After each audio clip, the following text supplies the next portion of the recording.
नमस्कार, मैं हूं MS चौहान और आप देख रहे हैं सक्सेस प्लस के इस ऑनलाइन डिजिटल प्लेटफॉर्म को। डियर स्टूडेंट्स, आज एक बहुत ही इम्पोर्टेंट चैप्टर हम पढ़ने जा रहे हैं।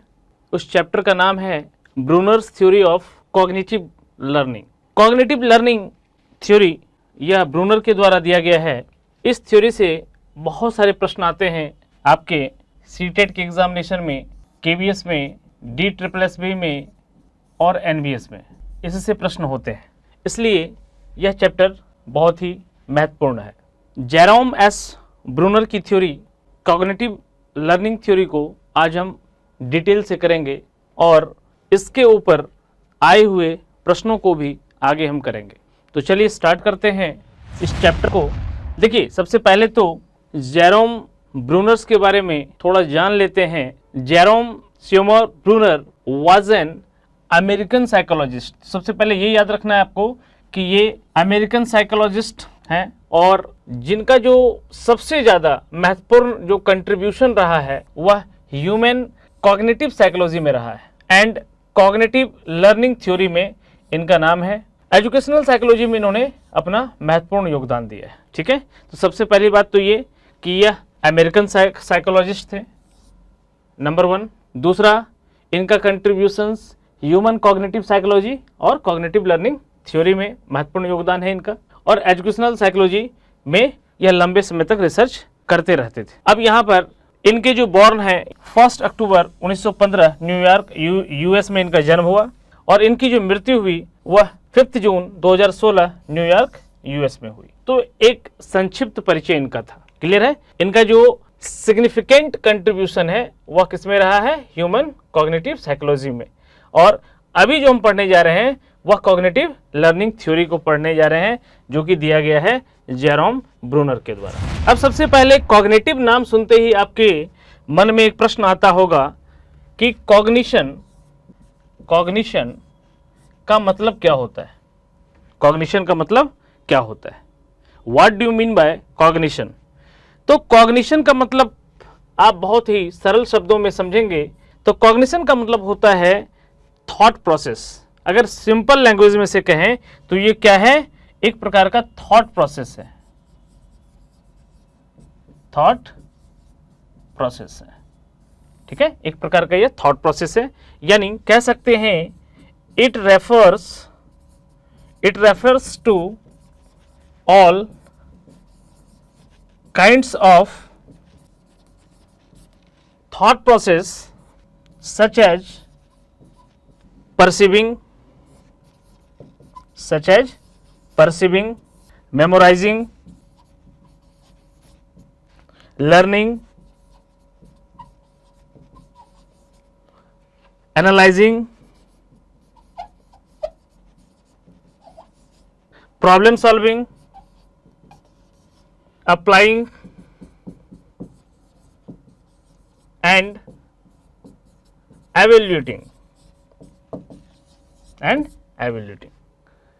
तो कॉग्निशन का मतलब क्या है? एक प्रकार का थॉट प्रोसेस है ना, जो कि काइंड्स ऑफ थॉट प्रोसेस ही कॉग्निशन है, जिसमें perceiving, memorising, learning, analysing, problem solving, applying and evaluating होता है। ठीक है, अगर मेन फैक्टर की अगर बात करें, higher level function of the brain की बात करें, higher level function of brain की बात करें, क्योंकि ब्रेन में ही थॉट प्रोसेस होता है, ठीक है, और थॉट प्रोसेस ऑफ ब्रेन से ही रिलेटेड है क्या? कॉग्निशन। इसलिए हम किस थ्योरी को पढ़ रहे हैं? कॉग्निटिव थ्योरी को पढ़ रहे हैं, कॉग्निटिव थ्योरी ऑफ लर्निंग को पढ़ रहे हैं, है ना। तो मेन क्या है? मेन अगर मुख्य पूछ दे, है ना, higher level function of brain, तो लैंग्वेज आ जाएगा। इसमें क्या आ जाएगा? लैंग्वेज, इमेजिनेशन, परसेप्शन और प्लानिंग। ठीक है, क्लियर है यहां तक? अब नेक्स्ट हम जानेंगे तो कॉग्निशन का सिंपल सा प्रोसेस है, एक ऐसा थॉट प्रोसेस जिसमें perceiving, memorising, learning, analysing, problem solving, applying and evaluating factor आता है। मेन आइडिया की अगर हम बात करें तो मेन आइडिया क्या है इसका? तो मेन आइडिया यही हो सकता है कि भाई जो थॉट प्रोसेस है उसके बारे में इन्होंने बताया है, ताकि जो टीचिंग लर्निंग प्रोसेस है, इस टीचिंग लर्निंग प्रोसेस में स्टूडेंट्स को कैसे बेहतरीन तरीके से पढ़ाया जा सकता है, कैसे उनको एक्टिव लर्नर बनाया जा सकता है, यहाँ पर टीचर की भूमिका क्या होगी, इन सारे प्रश्नों का जवाब इस थ्योरी में है। और इसीलिए हम पढ़ेंगे सबसे पहले तो इंट्रोडक्शन, दूसरा हम पढ़ेंगे स्टेजेस ऑफ डेवलपमेंट, तीसरा पढ़ेंगे डिस्कवरी लर्निंग जो कि इन्हीं के द्वारा दिया गया है, और फिर स्पाइरल करिकुलम। ये सारे मोस्ट इंपॉर्टेंट टर्म हैं, ये सारे मोस्ट इंपॉर्टेंट टर्म हैं जो कि एग्जामिनेशन पॉइंट ऑफ व्यू से आपको पढ़ने हैं। एग्जामिनेशन पॉइंट ऑफ व्यू से यह VVVI very very important term है ये, ठीक है। तो इन कंटेंट के ऊपर हमारा डिस्कशन होगा। सबसे पहला इंट्रोडक्शन है, तो कॉग्निटिव जो है, कॉग्निटिव साइकोलॉजिस्ट इनको कहा जाता है भाई, कॉग्निटिव साइकोलॉजिस्ट कौन? जेरोम ब्रूनर को। इन्होंने महसूस किया कि जो एजुकेशन का, जो शिक्षा का उद्देश्य है, जो शिक्षा का उद्देश्य है वो क्या होना चाहिए? वो होना चाहिए क्या? मेंटल या इंटेलेक्चुअल, है ना, कि बच्चों का जो डेवलपमेंट हो वो कैसा हो? मेंटल डेवलपमेंट हो। बच्चों का जो डेवलपमेंट हो वो कैसा हो? इंटेलेक्चुअल डेवलपमेंट हो। समझ रहे हैं? तो यहाँ डेवलपमेंट पे इन्होंने बहुत ज्यादा जोर दिया। किस डेवलपमेंट पे? मेंटल डेवलपमेंट या इसे इंटेलेक्चुअल डेवलपमेंट भी कहेंगे। क्लियर है? और इन्होंने किसको अपोज किया? As oppose to rote learning. कभी इन्होंने क्या बोला कि भाई जो रोट लर्निंग है ना, इस रोट लर्निंग को इनकरेज करने की आवश्यकता नहीं है, जो कि हम जानते हैं कि इस रोट लर्निंग का जो प्रोसेस है ये पहले जब टीचर सेंटर्ड एजुकेशन सिस्टम था, है ना, शिक्षक केंद्रीय शिक्षक व्यवस्था था, जो शिक्षा की जो व्यवस्था थी वो शिक्षक केंद्रित थी। अब जो शिक्षा की व्यवस्था है वो बाल केंद्रित है। तो इन्होंने बोला कि भाई रोट लर्निंग को बढ़ावा नहीं देना है। बढ़ावा किसको देना है? किसको इनकरेज करना है? कैसा होना चाहिए शिक्षा? तो शिक्षा होना चाहिए किस पर आधारित? इंटेलेक्चुअल डेवलपमेंट पर आधारित, मेंटल डेवलपमेंट पर आधारित। Are you getting my point? समझ पा रहे हैं? चलिए, अगर यहां तक आपको समझ में आ गया तो आगे बढ़ते हैं इंट्रोडक्शन के तौर पे। अब यहाँ इंट्रोडक्शन में सबसे बड़ी बात जो इन्होंने कही है वही encourage the development of problem solving method. अब भाई प्रॉब्लम सॉल्विंग मेथड को इन्होंने क्या बोला कि भाई इसको इनकरेज करो। तो प्रॉब्लम सॉल्विंग मेथड को इनकरेज करने का मतलब क्या है? कोई भी प्रॉब्लम सॉल्विंग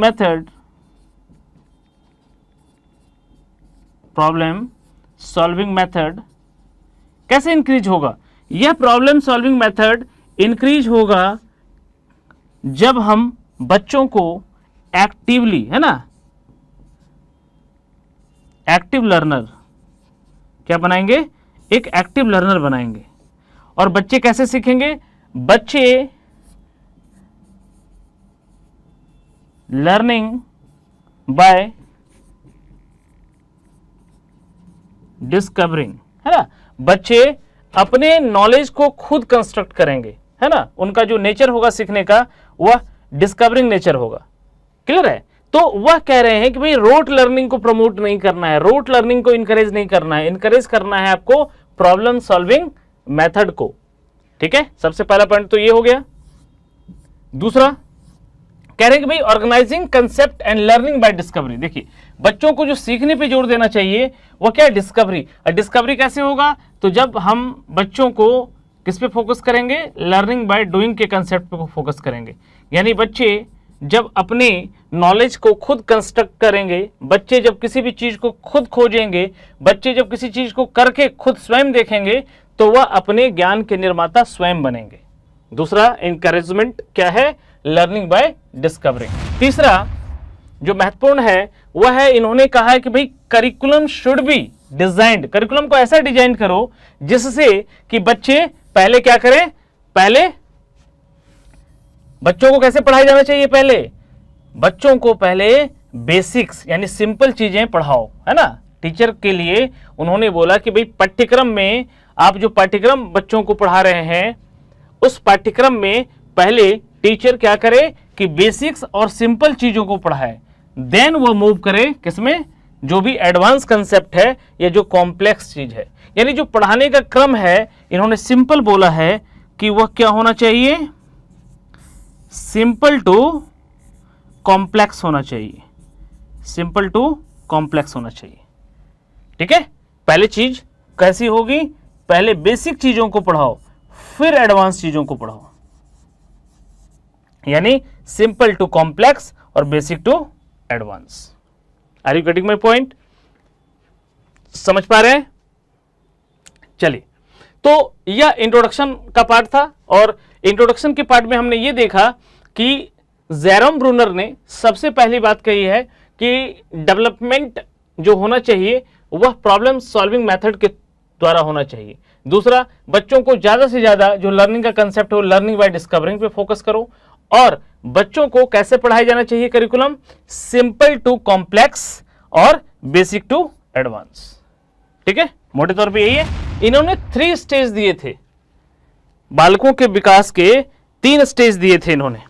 क्या, तो इनएक्टिव, एनएक्टिव, आइकॉनिक और सिंबॉलिक। ठीक है, अगर इसका डायग्राम अगर बनाओगे आप तो इस तरह का डायग्राम बनेगा और यह डायग्राम बॉटम टू अप में जाएगा, बॉटम और अप। ठीक है, यानी यहां पर सिंपल, यहां पर सबसे पहले जो स्टेजेस है आप वो क्या होगा, इनएक्टिव स्टेज होगा, एन एक्टिव स्टेज होगा, दूसरा आइकॉनिक होगा और तीसरा सिंबॉलिक होगा। इस डायग्राम को भी आप याद रखिएगा। ठीक है, तो यह कई बार प्रश्न पूछ लिया जाता है। पहले तो पूछ लिया जाएगा वो 3 स्टेजेस कौन से हैं चाइल्ड डेवलपमेंट के जो जेरोम ब्रूनर ने दिया, तो आपको पता होना चाहिए इनएक्टिव, आइकॉनिक और सिंबॉलिक।